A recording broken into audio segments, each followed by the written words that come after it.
o tema seguinte é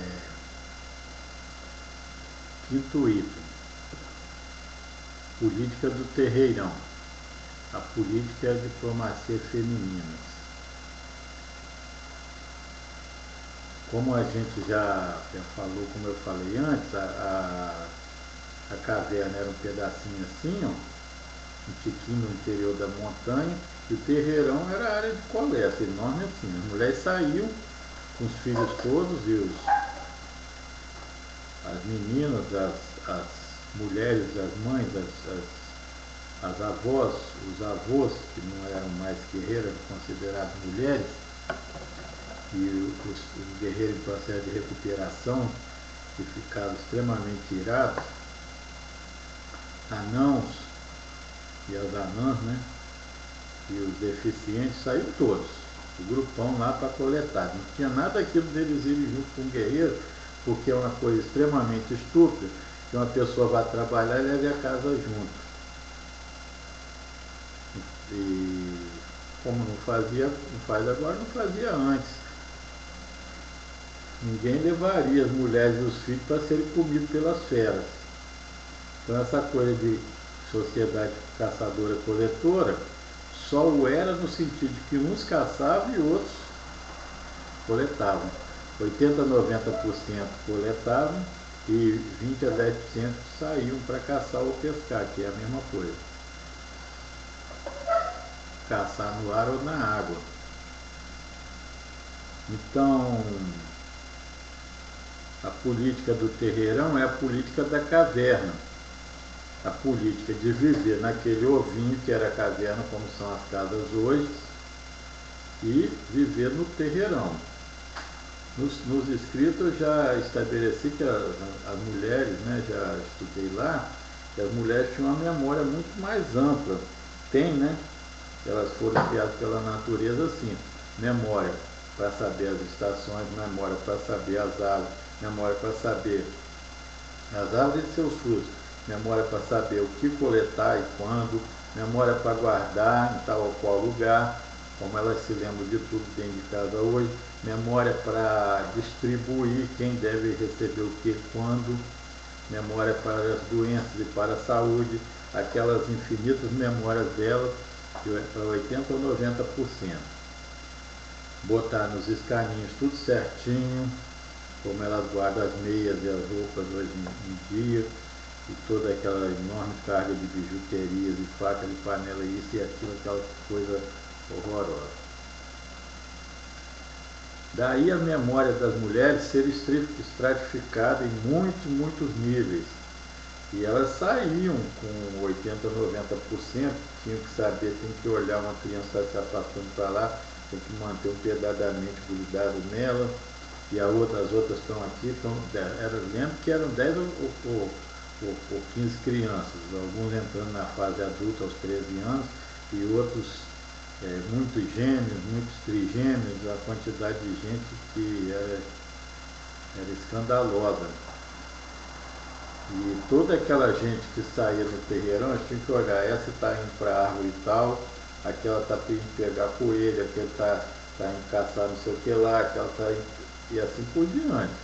Tinha que distribuir ordem para aquele povo todo, para ficar em harmonia. E dentro da caverna era pior ainda, porque eram as mães que controlavam tudo isso. As mães tinham que controlar as avós e as mulheres. E as mulheres faziam uma arruaça miserável. As potencialmente férteis queriam tomar os homens das mulheres, das mães. As mulheres férteis queriam tomar os homens das mães. E eram menininhas que estavam passando a mulheres. E as estéreis que não tinham como ter filhos ficavam histéricas, ameaçavam toda a ordem da caverna e pretendiam roubar os filhos das férteis. Tinha que ficar de olho o tempo todo, como as mulheres fazem hoje em dia. Elas, na maternidade, com os bebês pequenos, elas ficam de olho para os bebês não serem roubados. É instintivo nelas. Os homens não prestam essa atenção. Ao passo que as mulheres são super atentas em tudo isso. E aí tinham que conviver aqueles 80% a 90% na caverna, que era um ovinho assim, que está maior do que casas hoje, né? O tamanho de uma quadra, imagina. Aí aquele inferno de gente, tudo atochado dentro de uma, que tinha que reservar o lugar dos homens, né? Os guerreiros que voltavam da caça, cada um tinha um lugar reservado junto às mães. E as menininhas se alvoroçando todo para querer ser mulher e tomar homem de alguém. Era um mercado restritíssimo. Então as mães tinham que administrar essa turma toda, essa vastidão de gente, e não podiam se unhar, não podiam se morder, não podiam se descabelar, não podiam dar sopa, etc e tal, porque enfeiava, né? Não podia unhar o rosto, as brigas que deviam ser muito constantes, então as mulheres tinham que viver rindo. Era uma falsidade a toda prova, como é hoje. Era uma coisa de contato, assim, quer dizer, aproximar, porque tinha que conviver, senão as feras comiam, os predadores papavam todo mundo, mas não tanto que virasse amiguinha, né, porque podia ser traída a qualquer momento. Era uma luta de foice no escuro. Tinha auxílio também, porque a luta auxílio, né, já foi estabelecido isso, mas tinha muito de luta. Então, a política e a diplomacia feminina não foram estudadas pela psicologia. É mais uma coisa que eles dormiram no ponto. Não foi estudado pela psicanálise, pela psicociência, a economia, a sociologia e a geohistória. E daí para trás a antropologia e a arqueologia e a antropologia, quanto mais para trás. Não foram absolutamente estudadas, é uma psicologia que passou toda ao léu. A psicologia política do terreirão, como é que as mulheres faziam para administrar aquela coisa. Os homens, já foi contado, eles ao chegarem, eles eram abrandados. Salamaleque, coisas, docinhos, acepipes, quitutes, etc. Tudo isso que as mulheres fazem hoje em dia. Crochê, tricô, arrumação, coisas novas coletadas e pintura e mil coisas que as mulheres ficam se embelezando para fazer a coleta de esperma para o futuro, produzir o futuro. As responsabilidades delas eram tremendamente agudas. Eu não canso de ressaltar isso porque de fato era assim mesmo. As pessoas não estão ainda nem sequer informadas do mínimo quanto às capacidades que as mulheres desenvolveram, que o modelo pirâmide foi mostrando aos poucos, à medida que eu fui raciocinando sobre as linhas do modelo, pude ir vendo toda aquela enorme capacidade, assombrosa capacidade que eu já tinha um grande respeito e amor pelas mulheres, mas fiquei tomado de assombro na medida em que eu fui pensando como elas fizeram para construir o lado delas na humanidade. Foi uma coisa que eu tenho que aplaudir de pé mesmo e baixar a cabeça, porque foi uma obra maravilhosa, ainda não sabida. Não é só pelos psicólogos que estão bobeando aí nisso, elas também não sabem, os homens não sabem, elas não sabem, os filhos não sabem, ninguém sabe. Tem respeito pelas mulheres, tem respeito pelas mães principalmente, porque são as mães que nos criam, mas na realidade as pessoas não sabem o quanto as mulheres foram grandes nessa passagem de 300 mil até o dia de hoje. Não foi avaliado, não foi mentalmente, porque as pesquisas vão começar. Na realidade não começaram, né? Porque as pessoas ainda não sabem disso, mas vão demorar décadas e talvez até mais do que 100 anos, e as pessoas vão ter que procurar em campo as provas, mas está tudo lá, tudo que elas fizeram de grandioso em prol da nossa subsistência e felicidade.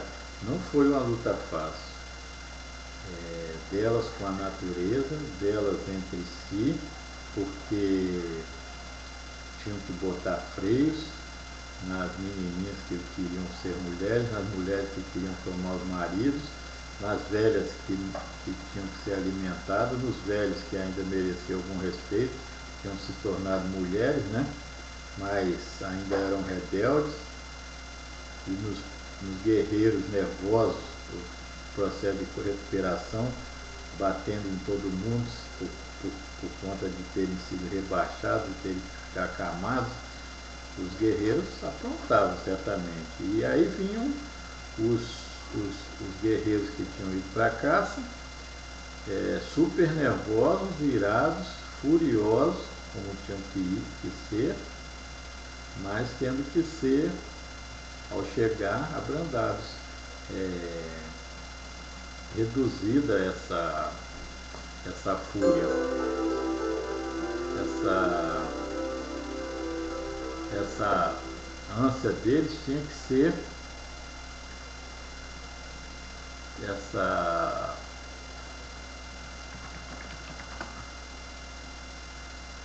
essa flexibilização, esse amaciamento, amolecimento. Estou lendo aqui no Roais, na primeira versão. Compassivo e tal, comover-se.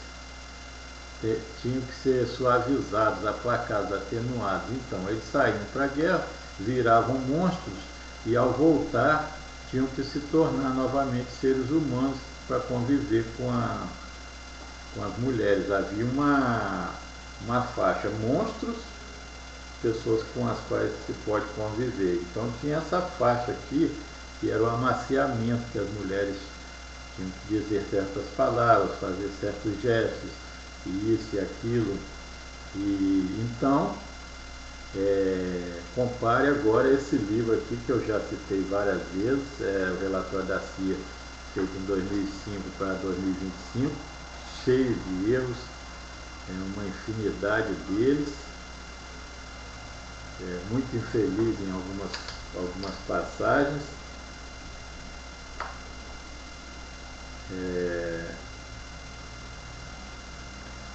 E naturalmente esses psicólogos aqui desse livro, ele é de 2000 e a publicação é de 2009, fora daqui, de São Paulo, Geração Editorial 2009 aqui também.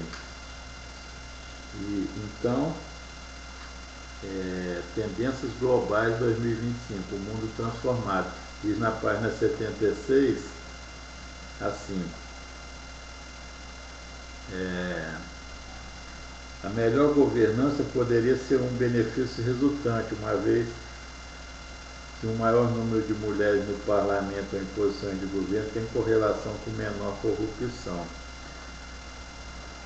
Isso precisa ser avaliado, porque esse gesto de botar a mão na boca assim, que a gente vê alguns homens fazendo em filme, só em filme mesmo, porque isso vem de que as mulheres roubavam comida, as mães vigiavam com muita intensidade, muito fervor, para distribuir a cada um, no devido tempo, a quantidade prescrita para não faltar.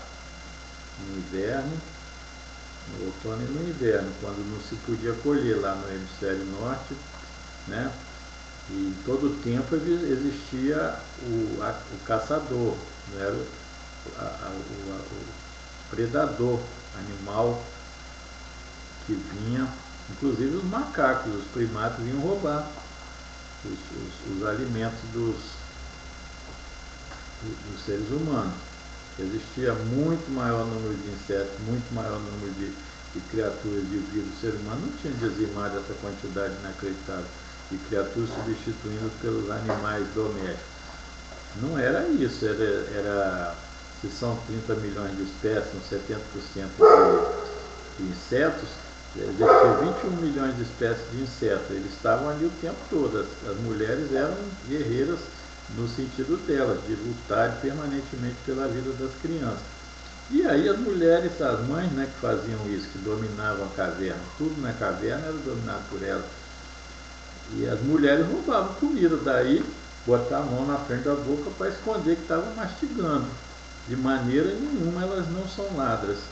São tão ladras quanto os homens que roubam para entregar, mas elas roubam para consumir, porque as mães não alimentavam as filhas, as meninas.